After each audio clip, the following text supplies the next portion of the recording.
I enjoy my life. I don't have to work. That's one of the most killer experiences in life. So I want to tell you, I'm not just saying this as some little positive thinking technique. I'm telling you, this is the secret, the real secret, to shift it inside of you and to add the real value. Most people are trying to pursue something in the future that they already have. I want you to think of what it is you think you want that will make you wealthy or financially free. Tell me what it is you want from financial freedom. How will you know when you're wealthy? Anyone, tell me. Raise your hand. How will you know when you're truly wealthy? How will you know when you're financially free? Yes, ma'am, right here. When my husband is no longer stressed about finances. That's when you'll be financially free. Right. Then you're probably never going to be free. I know that I need to find out for me what that definition is. And then he will I guide him? Will you what? Will I guide him to find his own definition then? Well, here's what's interesting. First of all, has she defined this game in a way she has control over, yes or no? No. So the chances of her feeling truly financially free or wealthy are slim to none. Because have you made more money? How long have you been together, you and your husband? 33 years. 33 years. Wow, give her a hand. By the way, do you love him? I love him so much. Does he love you? Yes. Are you a rich woman? I am the most wealthy woman in the world. Give her a hand for that one for starters, ladies and gentlemen.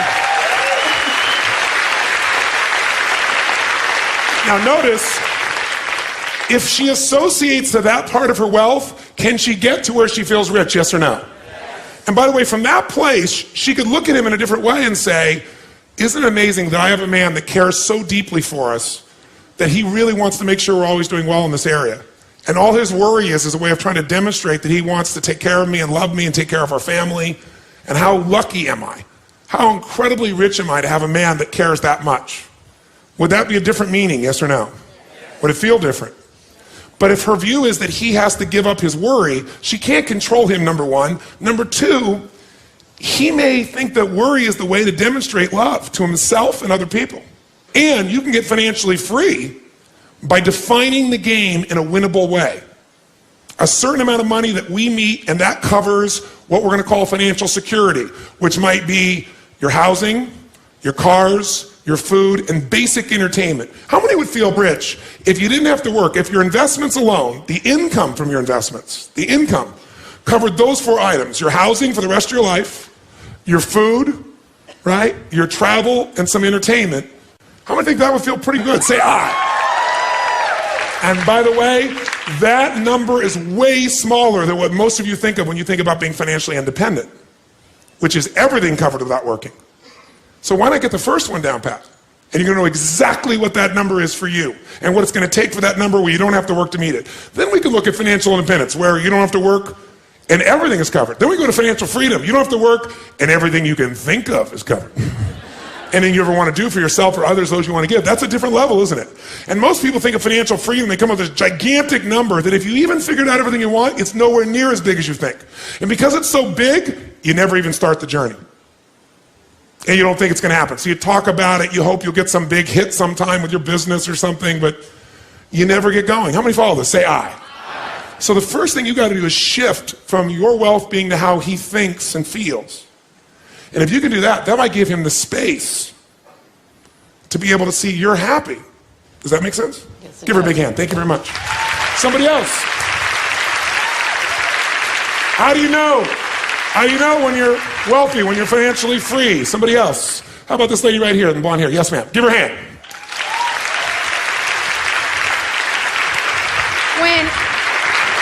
When I have enough money to keep everyone around me fulfilling their dreams. Okay, so when I have enough money to fulfill everyone's dreams around me, how many have learned that whenever people meet a dream, they usually create a new one? So that means basically you better never stop anything. Yeah. Right? So you have to fill all of them. And why does it take that for you to be wealthy? I feel sometimes I hate to use the word luck, but I feel like I'm luckier than those around me. Okay. So guilt is part of your motivation? Yes. Okay. Well, that coming from guilt, that's an abundant place. So the truth is she can never be abundant because she has a belief system inside of her, which is a limitation, which says, if I have more than others, there's something wrong. And many people have a thing where I have to give it all away. And it's just not in their head.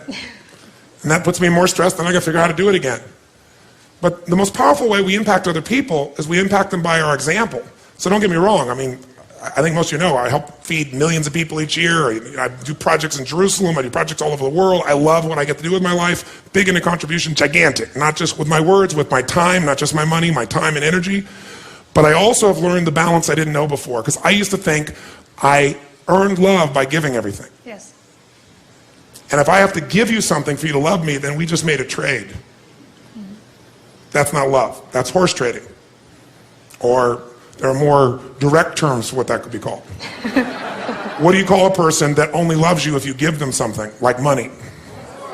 Oh, how dare you say such a filthy word. But that's really what it is, isn't it? So if you were to make that shift, you could also say, if I try to make everybody else's dream happen, then I get the joy of it. Like when I was a little kid and I had no money, whenever I went to lunch, I bought lunch for somebody, I found a way, if we went to lunch, I didn't let anybody else buy it. Yeah. And I did that into my early 20s because it was my way of feeling that I was a giver and not a taker, which made me feel good about myself, right? But I one time went to dinner with this very wealthy man, and he had 10 times more money, but I'm going to make sure I paid for it. And I still have that basic nature, but here's the balance in me now. I don't have to. Because what happened was this guy grabbed my wrist, and he took the check from me. He said, are you going to cheat me of the joy I'm going to have of buying you lunch? He said, are you that selfish? And he got my full attention. So it's still, I don't think that pattern of being a giver is going to leave in you, and I don't think it's a bad pattern. It's out of balance. So she can't be wealthy as long as it's a trade, right? If you're coming from abundance, not guilt, and you're saying, wow, I've got abundance, and there are people that I can help and make a difference here. Let me help this person, help that person, not because you have to, because you want to, then you're rich. Does that make sense? Yes. Give her a big hand. Thank you very much. How about this gentleman right here? Yes, sir. Right here. Yes, sir. Give him a hand. Give him a hand.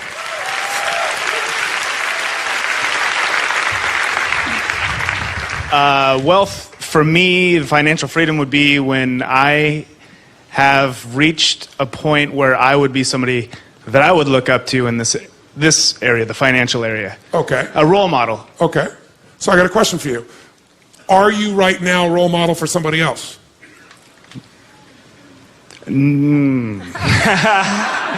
Possibly. Yes. Could you be? I could be, yes. Yes. So you've already achieved it, but you're still not wealthy. Well, I'm not my role model. But would you be the role model you would have had years ago? Would you be an example of what years ago you would hope for? Now No. you want even more. No, I'm financially not. In other areas of my life, definitely. Okay, that's fair.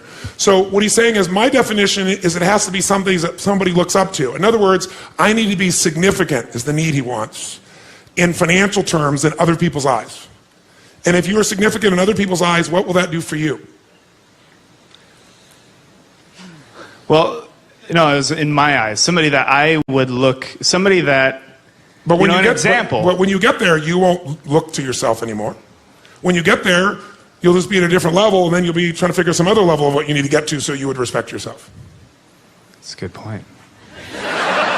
He always makes good points. You notice that? So what you're doing is, here's the game you're playing, and I want all of you to hear this. No amount of money will ever make you wealthy. Because as soon as you get there, you will raise the game. Now here's what's great about that. To continue growing in all areas of life. If you could grow emotionally, should you? Yes or no? Yes. If you could give more, should you? Yes or no? Yes. If you grow intellectually, should you? Yes. If you give more love, should you? Yes. If you could grow more financially, should you? Yes, because growth is life. But having to grow in order to feel significant enough means you will always be poor. It's a game that never ends. So here's the story. Listen carefully. There is this great king. He perceives himself to want to be greater than all other kings because he wants to do good. So he doesn't want one kingdom. Many kings have one kingdom. He wants two. That's right, 2 kingdoms, 2 palaces. After all, you need a couple locations to be able to move to. So he builds the second kingdom. And for a while, he's pretty excited. For, about a week or a month. Until everybody comes and sees his second palace, and they go, that's really cool. You have 2 palaces, you're unbelievable. And he goes, yes, I am a role model for myself. But it doesn't seem to last, because after a while, he thinks, maybe I need a 3rd kingdom. And I've been to both those, and it's getting kind of boring. And well, now what do? I got 2 kingdoms. And then it's a lot of work to keep the kingdoms going, but he doesn't notice that. He doesn't notice he doesn't have as much time or anything else. He's just like busy doing the kingdom thing. And then one day he gets the answer. He hears about this amazing monk. This monk wears a loincloth. He has a blanket. And he goes from city to city and just shares what he believes about God and happiness and life. And people gather around. And most people pass him on the street. He's kind of dirty. He sleeps on the street. And all he has is his blanket, and he only eats food that people give him because he always is adding value, so he doesn't worry. People give him things, and he eats and does well. He has no fear. And he perceives himself to be a very wealthy man. He has one item he just loves. It was given to him by his family. It's a little lamp, kind of like Aladdin's lamp. He keeps it, and he can light it, so if he needs a little heat or a little light to read at night, he can light his little lamp. And the king hears that if you rub this lamp and you ask it for something, unlike Aladdin's lamp where it gives it to you, it gives you twice as much as you've asked for. And the king gets excited. 1 kingdom becomes 2. Yes. He says, bring me this man. He's a beggar. He doesn't need the lamp. He goes around and begs for his food. He lives on the street. Why should he have to carry such a lamp? I can do so much more with it. I could be a role model for myself and others. I could be significant. And so what does he do? He calls and he asks, and sure enough, the monk comes. He's a traveling monk, and what else are you going to do? The king says, come, you come. And he comes and he bows to the king. You are such an amazing role model. You're amazing. What you built, these 2 palaces, they're beautiful, they're magnificent, they're amazing. I'm so grateful to be here. I don't even belong in your presence. And the king says, no, I'm very fascinated by you. You travel from place to place. You don't have one place, you just stay. He goes, no, I travel, meet people. And how do you survive? Well, I love people and share ideas, and people tend to share with me. When you love, you tend to do okay. You have nothing, but I understand your loincloth and a blanket and anything else? Oh yes, I have this lamp that was given to me by my family. It's just really beautiful. I love it. It's not, that valuable, but it's just, to me it's valuable because it was a gift. And it's beautiful. He says, well, that's a rather large lamp for you have to carry around. I have some jewel-encrusted lamps that are much smaller and lighter. You could walk with them much easier. It would be much less of a burden on your back to have to carry this lamp. He says, oh no, it's no burden. It's very light. He goes, no, I really want to give you something much nicer. And he said, please give me your lamp. And he says, well, sir, he said, please. He said, I'm so honored to be here with you, but this is a personal gift, and I value it not beyond money or what it does or even the heat or anything it'll do. I just value it because of the gift and what it represents. He said, well, I really would like your lamp. He said, sir, I would never deny you anything, but I must have integrity with my own relationships, and I must go. And he bows and leaves before the king can respond. And the king goes into a rage. How dare he deny me what I want? How dare he take away something that could give me twice as much of even what I'm asking for? Think of the role model I could be. Think of the good I could do and demonstrate. He doesn't need that. He's poor. He doesn't even ask it for anything. If he would, he'd have 2 blankets. 2 loincloths. And what would that do? Would that change the world? No! I need the lamp. And he rips himself into a frenzy, and he turns to his henchman and says, take the lamp from him. And so they go and they find him in an alley and they beat him up and they steal his lamp. And now the king is so excited. He tells everyone to leave. And he steps into this giant palace bedroom, which is bigger than most people's entire palace. And he sits down and he rubs the lamp and he says, oh great lamp, give me 100 pieces of gold. And the lamp says, oh great king, absolutely. But why 100 pieces? Why not 200 pieces? He goes, yes. It's true, it'll double it. He says, fine, give me 200 pieces of gold. He said, oh king, why 200 when a king of your nature could have 400 pieces of gold? The king says, fine, give me 1,000 pieces of gold. Why not 2,000, king? Fine, 10,000. Why settle for 10,000, king? Why not 20,000? A king such as you with 2 palaces should have at least 10,000. Fine, give me 10,000. Why not 20,000? Fine, give me 100 of the most beautiful women in the world. Why not 200? It will keep you busy. And this goes on for hours and hours throughout the night. And the king gets fervor more and more and more intense. And the lamp keeps expanding his point of view. And he keeps thinking, my God, I'm thinking so small. And he gets bigger and bigger. And this goes on for 3 days and nights. He bars the doors and won't let anyone in, just him and his lamp. And he starves to death and dies. And that's the end of the story.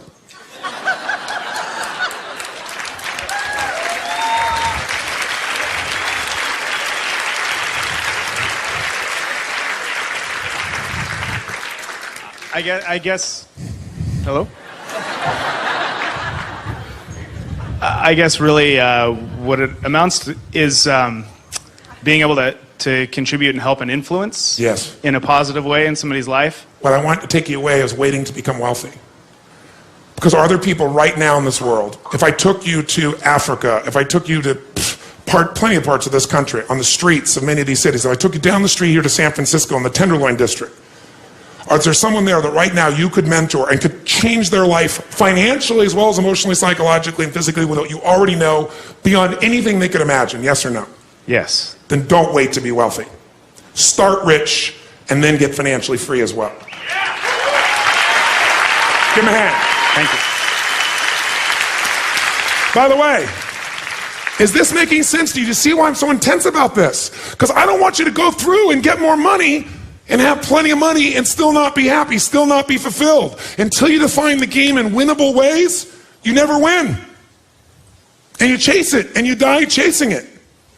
That is not to say you shouldn't take your life to a whole nother level financially and have greater choices and greater ways to give gifts, but don't wait. And if you don't wait, if you can own that you're already wealthy, I can promise you you'll get to a level of riches financially 10 times faster than with the identity you have of limitation. Does that make sense? That's the essence of what I'm talking about here. Let's talk about money now, not wealth. Do we agree? All those wealthy in this room right now, say aye. And if you really have done what we have, you're not just saying that as some verbalization. You can really feel it. You can feel abundant. You can feel wealthy. From that place, what does it take mechanically to get this thing called financial independence? And what is financial independence as opposed to wealth? Wealth is a product of the mind. Again, no amount of money you ever achieve will make you wealthy. Gratitude will, and living a life where you know you're contributing, adding value will.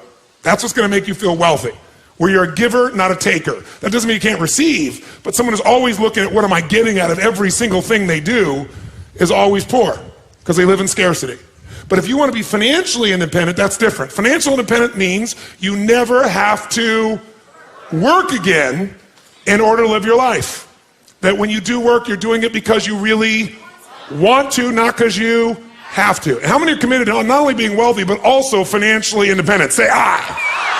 How do we get there? Let me give you the lesson how to get there. It is so simple that when I tell you, you're going to go, thank you for the breakthrough thought. But even though you may know this intellectually, whether you're sophisticated or not, you probably know this. Focusing on this is the difference. Can you be a person who is honest in your values and not be honest in the moment? Yes or no? Can you be a loving person but not be loving in this moment? Yes or no? Why? Because whatever you focus on, where focus goes, energy flows. So I don't care how sophisticated you are or unsophisticated. If you put focus in what we're going to put in front of you right now, even if you knew it before, you may know it cognitively, but you haven't linked enough emotion to be doing it consistently. Or if you are and you're here, you obviously want to do it more and better. And what we're talking about right now is financial wealth, not just wealth as it sense, as an emotion, as a sense. If you want to be financially independent, the formula for financial independence is so simple. And you can't achieve financial abundance unless you really learn to apply this, not just in a concept in your head, but consistently in your life. And that formula is simple. Spend less than you what? You go, thank you for the breakthrough thought, Tony. But is this what most people do, yes or no? No. What do most people spend?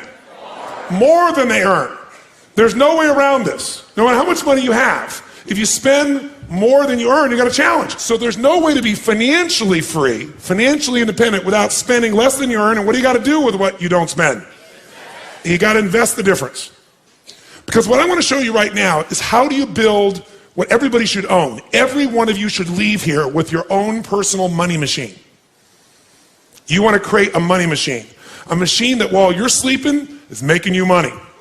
Right? So you're no longer trading the most valuable resource you have in life, your time, for money. You want to trade money for money. You want money to go to work. You want to put that money to work for you so while you're sleeping it's making a difference. You want to create a machine. And that machine you want to create is something that you want to be able to feed you at some stage where you don't have to work. That's what the money machine is. And so how do you do that? First step, spend less than you earn and invest the difference. Now question, how many of you currently are spending more than you earn? Be honest, raise your hand. How many are spending less than you earn? Raise your hand. Fantastic. Now, if you spend less than you earn, but you don't invest it, you're not going to get much value. Now, most of you say, well, I do invest a portion of that. So I might spend more, I do some new spending, but I do invest a portion of it. The second secret to this is you got to reinvest. How many of you have ever made a big hit in your investments and went, oh my God, that's so cool, and took the money and spent it on something? Raise your hand, say aye. Come on, say aye. I know you all, anybody who's invested has done this. If you got a big hit, you go, oh, this is it. Nothing wrong with that, but you got to make sure a significant amount of that you reinvest your returns so you get compounded what? Compounded growth is the most basic principle in the world. We all know it intellectually. But are you emotionally associated enough that you're really utilizing it to its maximum capability? If you don't, you're not going to get financially free. You will never get financially independent by your earnings alone. Let me tell you something. There's 3 or 4 areas of your life you don't want to go to an expert.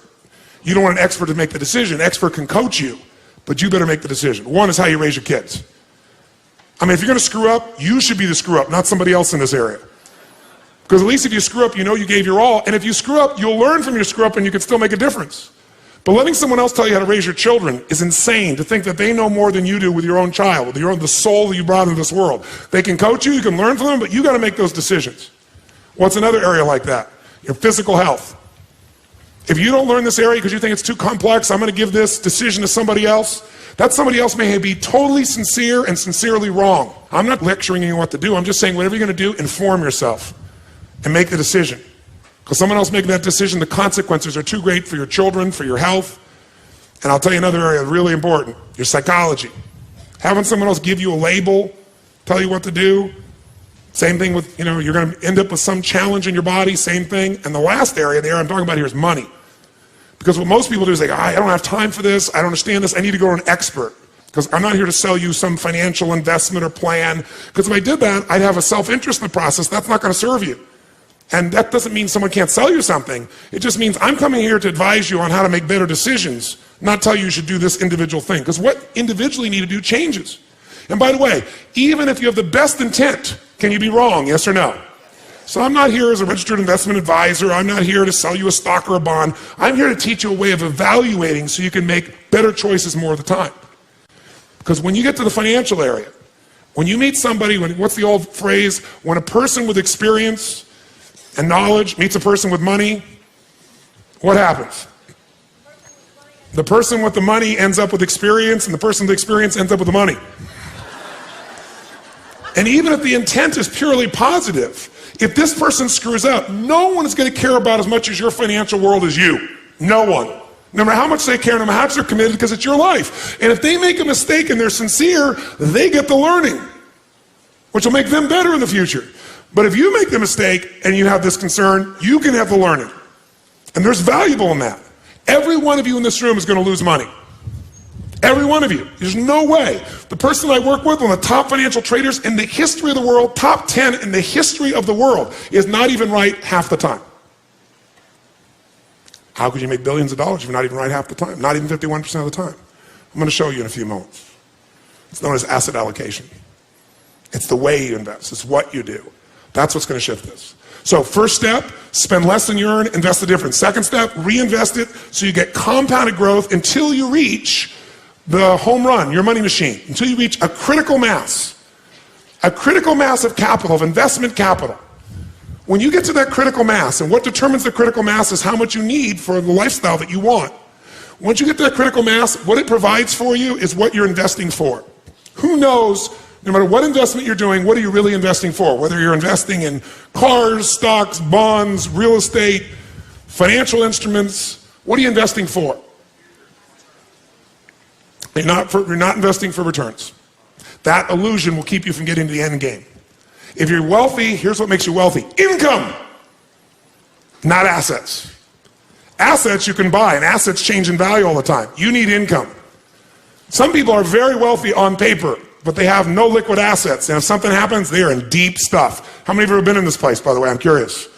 So you need income. Ultimately, you're trying to build a money machine. If you invest in, let's say, an antique car, and you call it investing, but you're never, ever going to be willing to sell it, it's not an investment, it's an acquisition.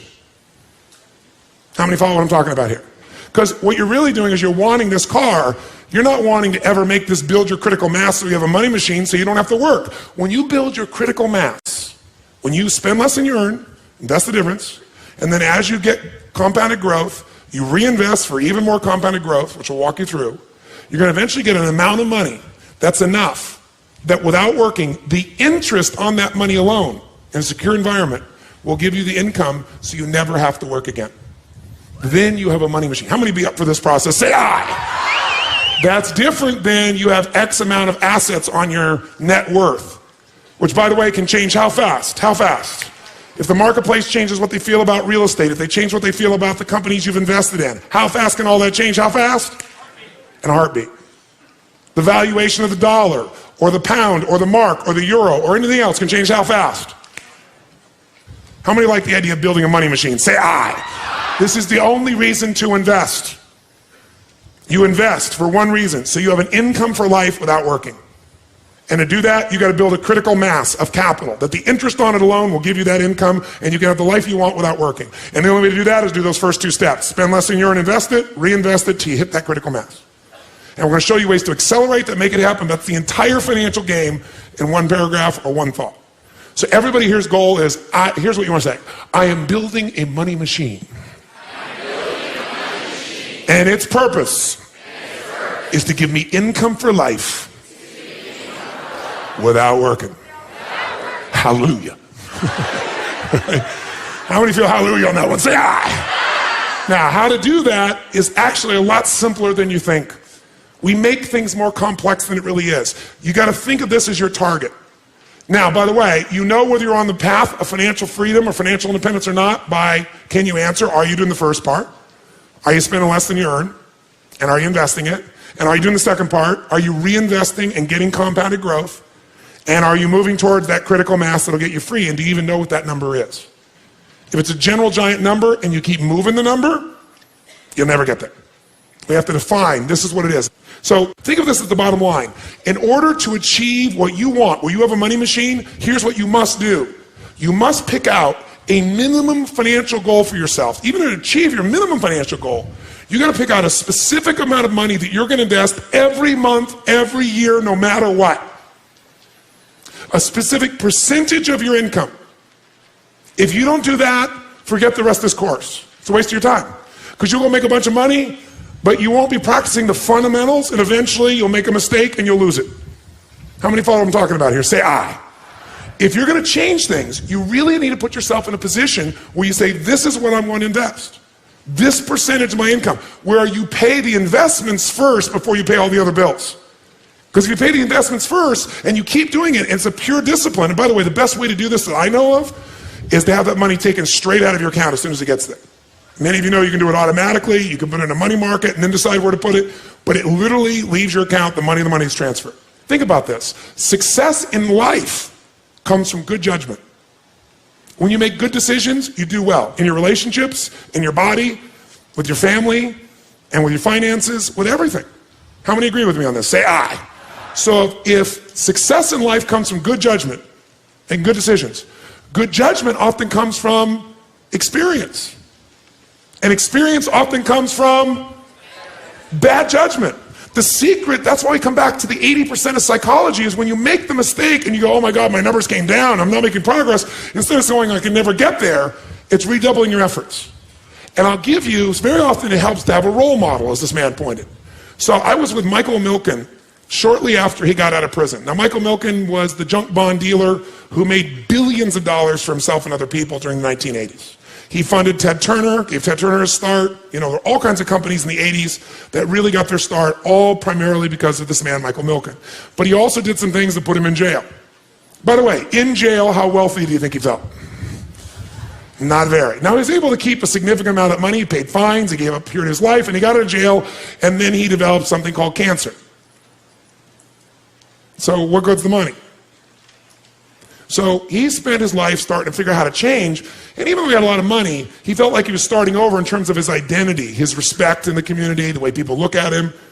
So he began to try to figure out how to do good works, but he was really feeling defeated till he met an interesting guy, a guy named Carl Eller.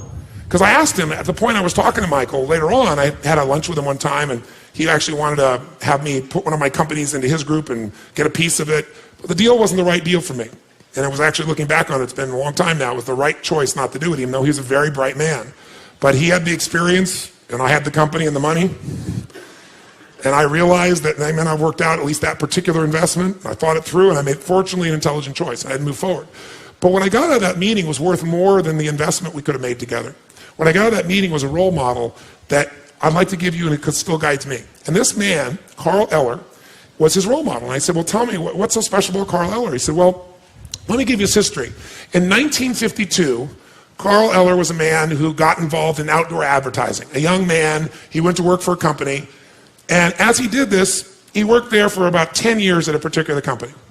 Then about 10 years later, in 1962, he found himself in a position where he had learned enough and had enough compounded life experience. Does this make sense? 10 years, working for somebody else, learning the business, learning to make intelligent choices, that he said, you know what, I'm going to get a little money, I'm going to leverage it, and I'm going to buy my own little company in the outdoor advertising business. And he did that in Arizona.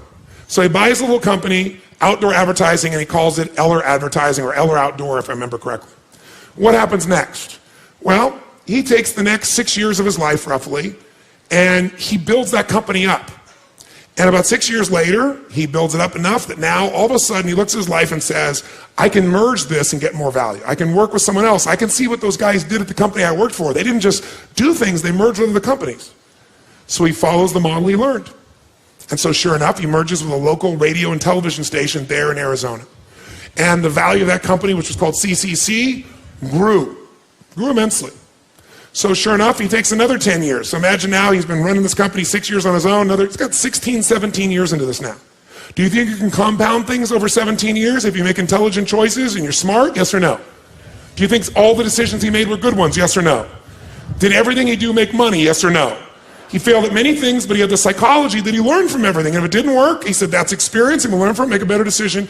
So over the next 16, 17 years, he basically moves in the position where all of a sudden he's in the place where this company has some real value, and he sells it with his partners to Gannett, the people that own USA Today, a really large firm. 1980, he becomes chairman of Columbia Pictures. And in a short period of time, from 1980 to 1983, taking what he's learned from the advertising business, he grows Columbia Pictures, and he helps them to merge with Coca-Cola. So by 1983, picture this. This man has been working his entire life, right? 52, he got in advertising, it's 83. How many years there, guys? Basically 30 years, right? 3 decades. As long as I've been doing what I've been doing.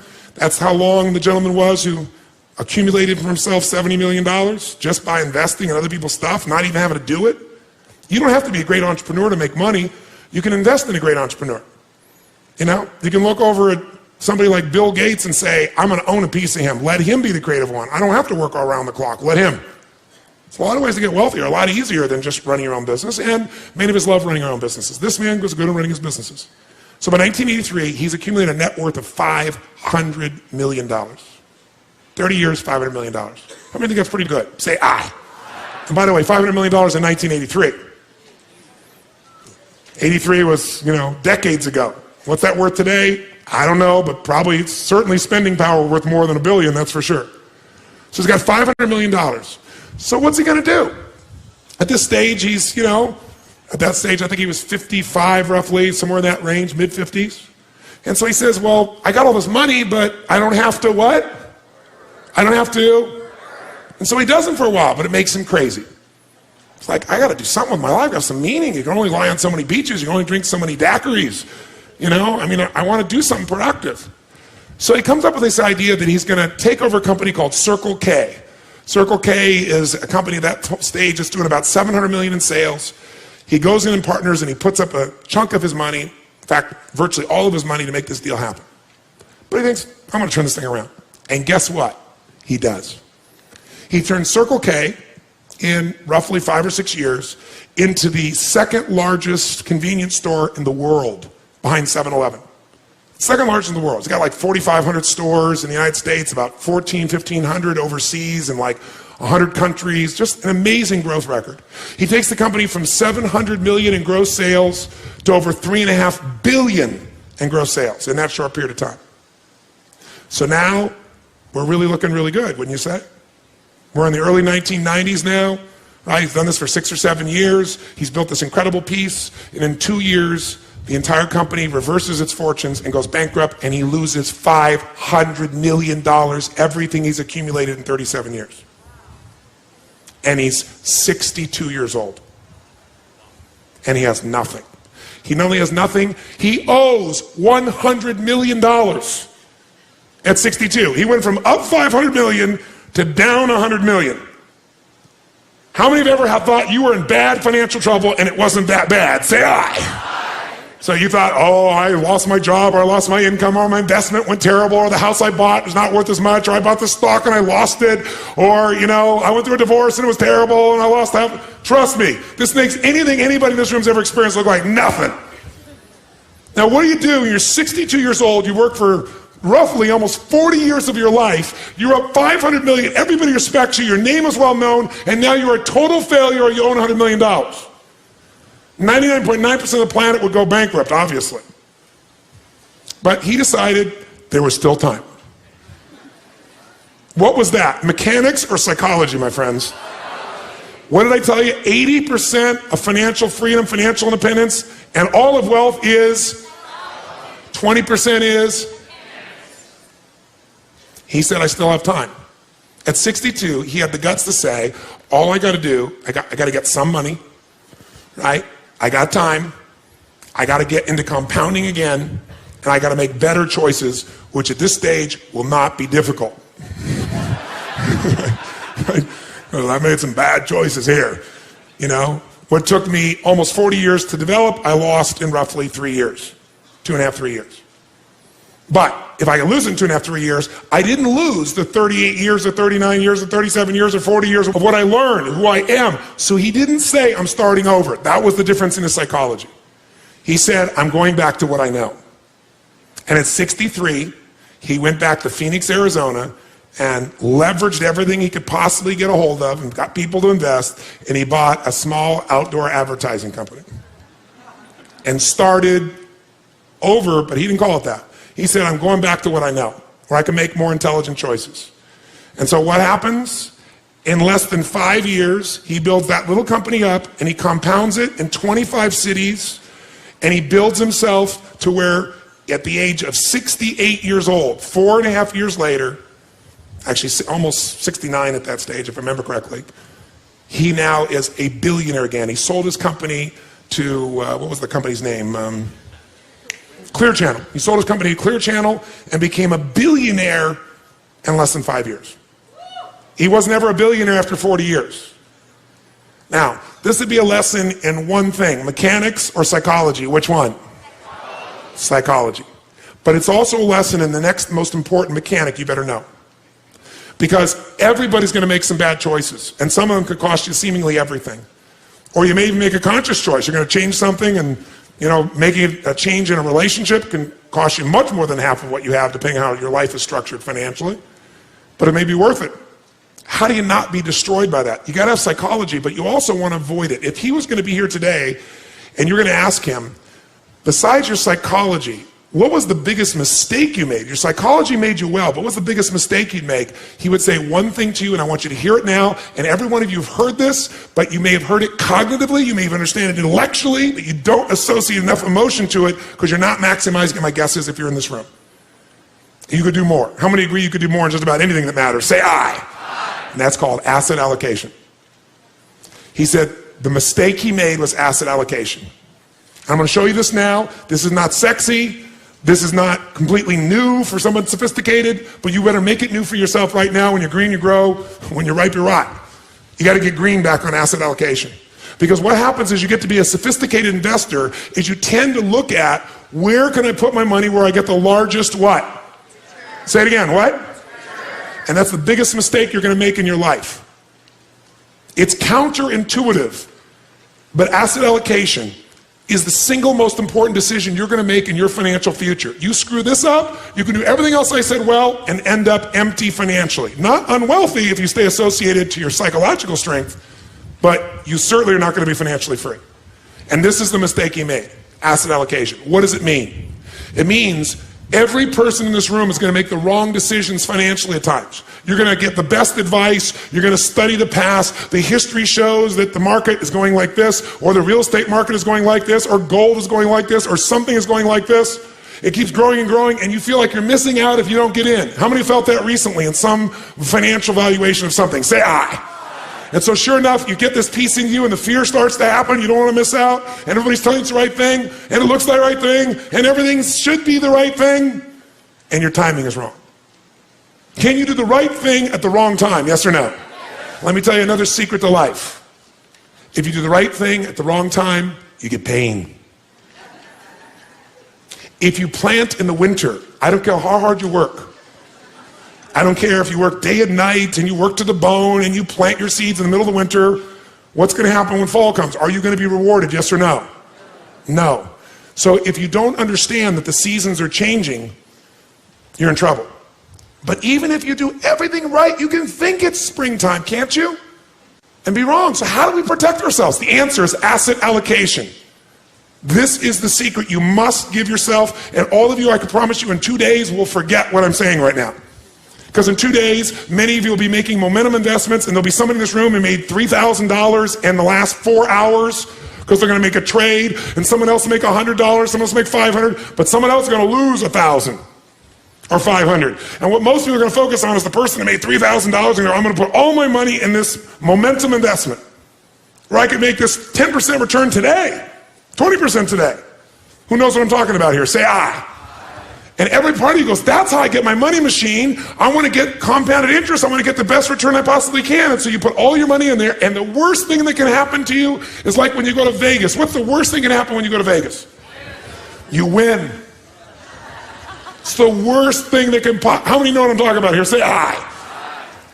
When I was a kid, I was not into throwing my money away because I had so little. And I was not into gambling. It's like I wanted to give it, share it, do something fun, do something that would make people light up. And I ended up going to Vegas with some friends of mine. And they went in, and they all bet. I said, I'm just going to enjoy going to the shows, hanging out with you guys. I'm going to watch. I'm not going to bet. I was like very extreme the other side. So what I did, I sat there and watched, and I didn't bet anything till the last day. And the last day I thought, well, I'll play a little bit of blackjack. I mean, it's easy. It's pretty simple. You can kind of anticipate the numbers. There's some logic to it. You rationalize the whole thing. And I played blackjack, and I won $1,800 when that was like, I started out with $300. That'll give you a perspective. That was like an unbelievable amount of money. Worst thing that could ever happen. Because then once you get that jackpot, what are you always thinking? I'm going to get it again. And that's how they make money in Vegas, because they've set up the compounding on their side. Right? They know what the ratio of results are, and all they got to do is get you to keep doing this, and the house is going to win because the house has the economic advantage. The longer you go, the greater chance you're going to do it. Even if you do it here, you're going to come back. You're going to be desired. That's how they can pay for a building like Steve Wynn has that's, what, $2.9 billion to build a hotel. It was the most expensive hotel in the world. Now it's not. They're building a new one for $3.6 billion for a hotel. How can you afford that? You have large margins and profits. And where does that come from? People who got the big hit. So the worst thing can happen is you make investments and you hit a home run. And you hit a home run. And the home run gets you to start thinking you're really smart. And maybe you are really smart. You're very sophisticated. Maybe you really are. But there is a day when the whole game changes. And it's really difficult sometimes to predict that, sometimes impossible. True or false? So the asset allocation is how you protect it. What is asset allocation? It means out of the money you have to invest, we're going to create 3 buckets. Really simple way of thinking of this from now on. 3 buckets. And these 3 buckets are going to help you to understand whatever amount of money you're going to invest each year, where you're going to put it. So for example, if you don't spend less than you earn, you're going to have nothing to invest. If you spend less than you earn, now you have something to invest, right? Do you need to come up with a specific number, a percentage, or a dollar that you're going to invest every month, every year, if you're going to get to your money machine? Yes or no? Yes or no? Where are you going to put that money? Whether it's $100, $1,000, $10,000, $100,000 a year, $1 million a year, $1 million a month, doesn't matter. Where you're going to put it, if you're smart, is you're going to put these 3 buckets of asset allocation. And what are the 3 buckets? The first bucket is the security bucket. When you think about investing, think of 2 types of investments. There are fixed income investments, and most of you are clear what this means. What does it mean when it's a fixed income investment? Who knows? What does that mean? You got a guaranteed rate of return, assuming they deliver. And anyone cannot deliver, including the US government. They haven't not delivered, but they could. Is there risk in any investment? Yes or no? So just ratios of risk. And as we know, no risk, no reward. So if you don't invest, you're going to lose if you invest at times. But if you don't invest, you've already lost and you can never win, never have a money machine, never be financially free. So fixed income investments are the types of investments you're going to make where there's a guaranteed return. A bond. A company gives you a bond. What is a bond? They're guaranteeing you give me your money, I will deliver at this time, at this date, this percentage return to you. So it's fairly what? Secure. Less what? Risky. We all understand this.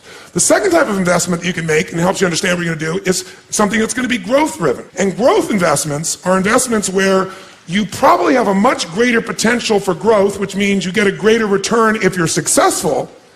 But if you're not successful, do you have a guaranteed rate of return? Yes or no? No. So in a growth investment, you have the potential of greater return, but also greater loss. There is no guarantee in a growth investment. No matter how long it's been going that way, there's no guarantee. We start to get the illusion that it's going to always go up. It isn't necessarily. So where do you put your money if you think of things that are more secure versus not? The security bucket is where you want to put investments that are secure by their nature. Because they're secure, is this going to give you a huge compounded return per year? Yes or no? But can it give you a huge compounded return even if the number is small if you do it long enough? Yes or no? So what we want to do is your first investments have to be in your security bucket, and everybody wants to do the opposite. Because why would you want to go put some money in something you're getting 5%, 6%, 7%, maybe 8% on, when you could go do something else that you believe you can make 20% on? Because the 5, 6, 7% is totally guaranteed by that promise, by that government, by that company, by whatever the situation may be. And if you screw up in your growth investments, you've got how much? 0. What did this man Eller do? He put everything in his growth bucket. How many follow what I'm talking about right now? He went, why would I put money in my security bucket? I got $500 million. I can do all these different things.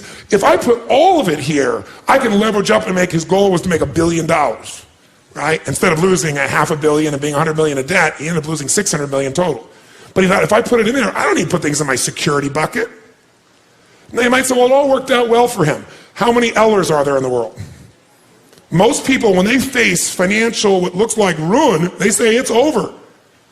I can't start over again at 40 or 50 or 60, much less 63. Very few people would do that. And even if he did, he also had to make some good choices and probably got a little bit of luck.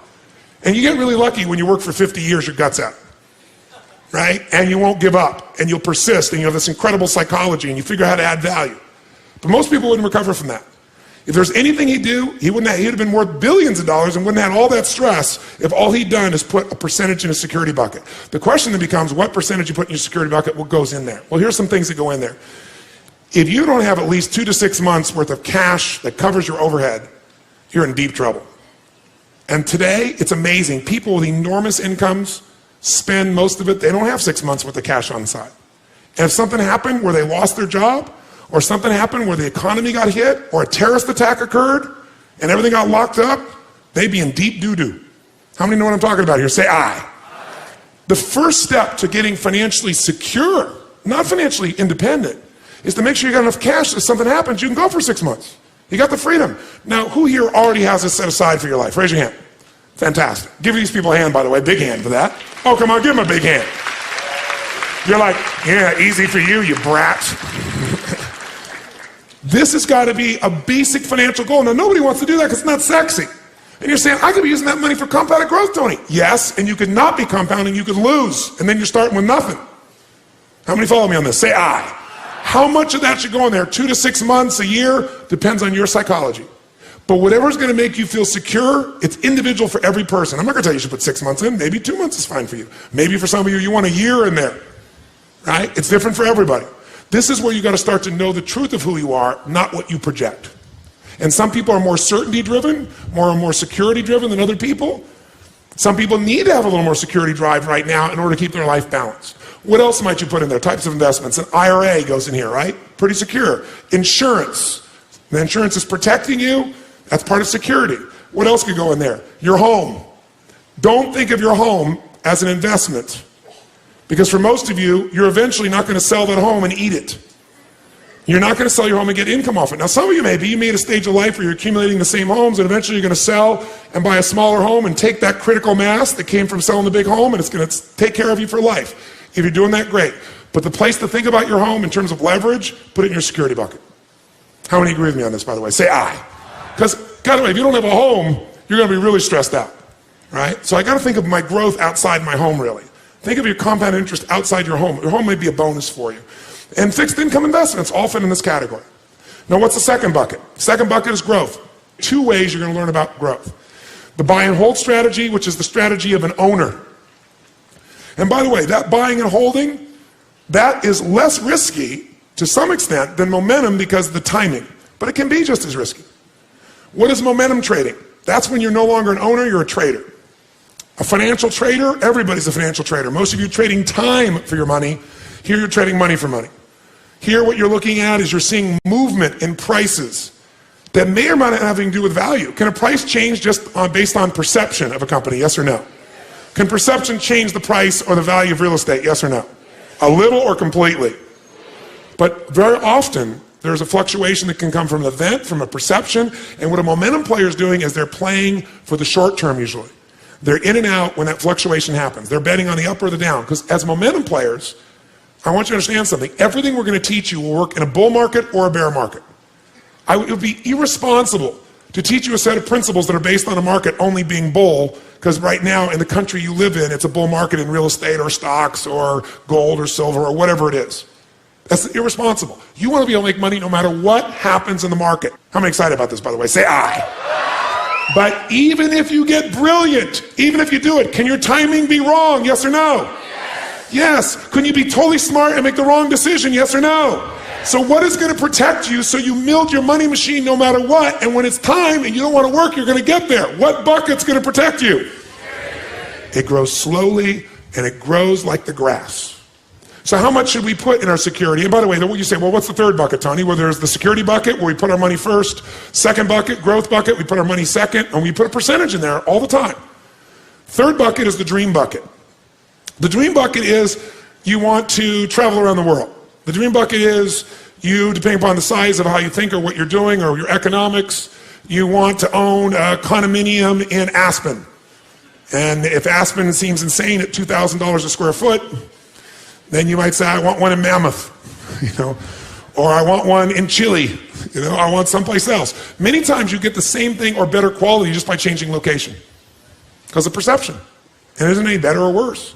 You're trying to get financially free and real critical mass so that you can live forever in your own home in Los Angeles, or you move to Portland, Oregon.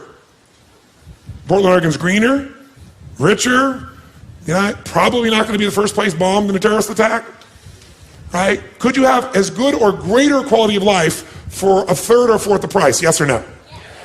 So sometimes you can get to your goal quicker just by changing locations, changing your perception of where you need to be, breaking your own pattern. Okay? So security bucket gets full, growth bucket, but what's the dream bucket? The dream bucket might be a second home, it might be the boat, it might be a trip, it might be owning a basketball team, owning an island, depends on the size of what it is you want to do. And by the way, bigger isn't better. The more you have to feel financially free, the more stress you're going to have. How many follow this? It's the opposite of what you think. The more you have, the more you got to manage, the more time, the more energy, the more risk, the more capital.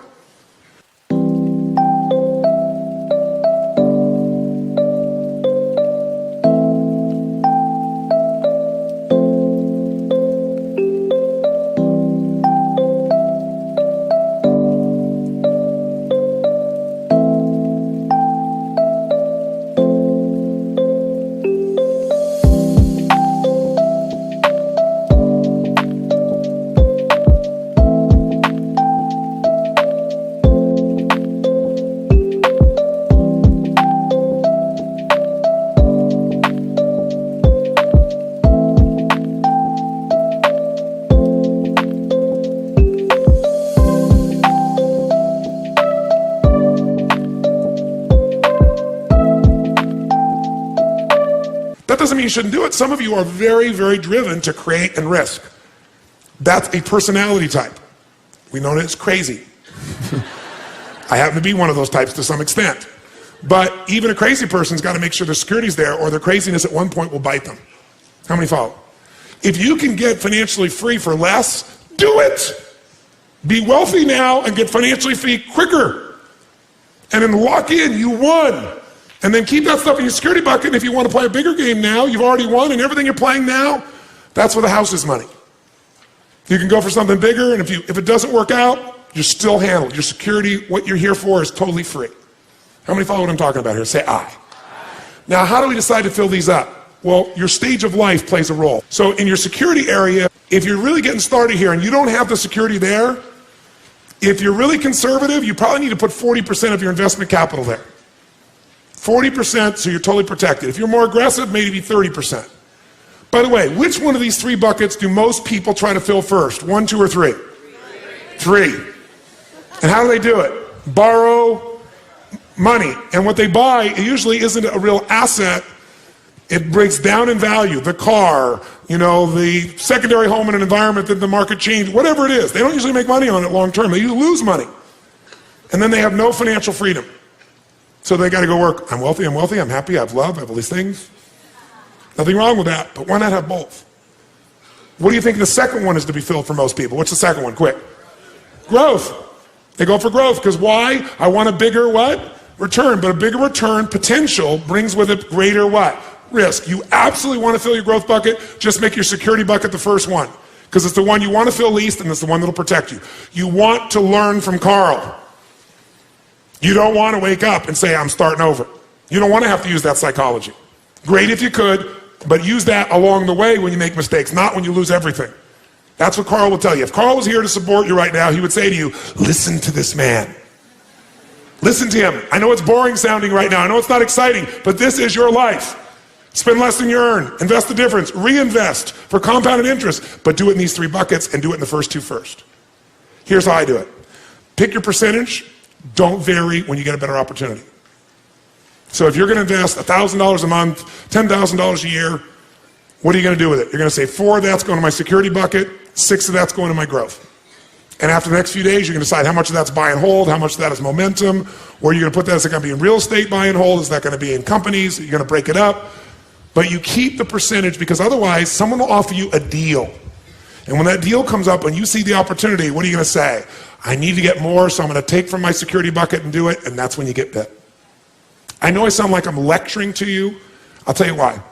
Do you know how many people I've taught this to? The millions of people over the years that I've shared this with. And you know how few people really hear me? They hear me right now. But the minute their greed gets hit, the minute they go, oh my God, I got this giant return, they douse this. So if this feels heavy, that's okay with me. If this doesn't feel sexy, that's okay with me. But remember what I'm telling you. What is the secret long term? What's the most important decision you're going to make in your investment life? Say it again, So right now, so this goes from conversation to reality, I want to ask you this. What percentage of your current investments are in completely secure environments? If the answer is 0, this is the first thing you got to do. You can still do great opportunities, but that percentage has got to start building security first, a percentage of it. And again, that number depends on your risk tolerance, and it depends, secondly, on where you are in stage of life. If you're older, do you need to put more in security or less? Which one? Quick. More, because you have less time to make up for a mistake. If you're younger, you can put a little less, but don't put nothing. And if you become more wealthy, you know what's interesting? The richer you think and feel, the more abundant you seem to become, because that feeling starts to affect the way you make decisions. They're not made from fear, they're made from gratitude. And when you operate from gratitude, and you're coming from a generous place within yourself and other people, it attracts a different experience. You know what's crazy in my life today? Today, people come up to me every day of my life, no exaggeration. If I'm in a public, if I'm in a restaurant, and because I've had, 50 million people get my books and tapes around the earth, no matter where I go in the world, people don't come up and tell me these great stories, but someone will come over to me and they'll say, they just paid for your dinner or your lunch or whatever, or they want to buy this. And I would say, no. They go, no, they insist. I'm saying, no, I'll go and say, thank you, I really appreciate it, but thank you, I appreciate the gift of wanting to do it, but please let me take care of it. No. I'm thinking, where were these people when I was broke at Denny's? And where were they when I needed them? When you're rich, everybody wants to buy you lunch and dinner. When you're successful and wealthy, everybody wants to do for you. When you're not, ironically, no one wants to do a squat for you. Except a few people that feel sorry for you or want to be generous in some way, but the majority don't. It's ironic. The more successful, the more happy, the more healthy, the more wealthy you become, you get momentum. And other people are attracted to you. Deals, opportunities, experiences. So 80%, I've said it a million times because I want you to get it in your body, is this association. So will you give everybody a hand for this day, for starters? Everybody a hand for this day.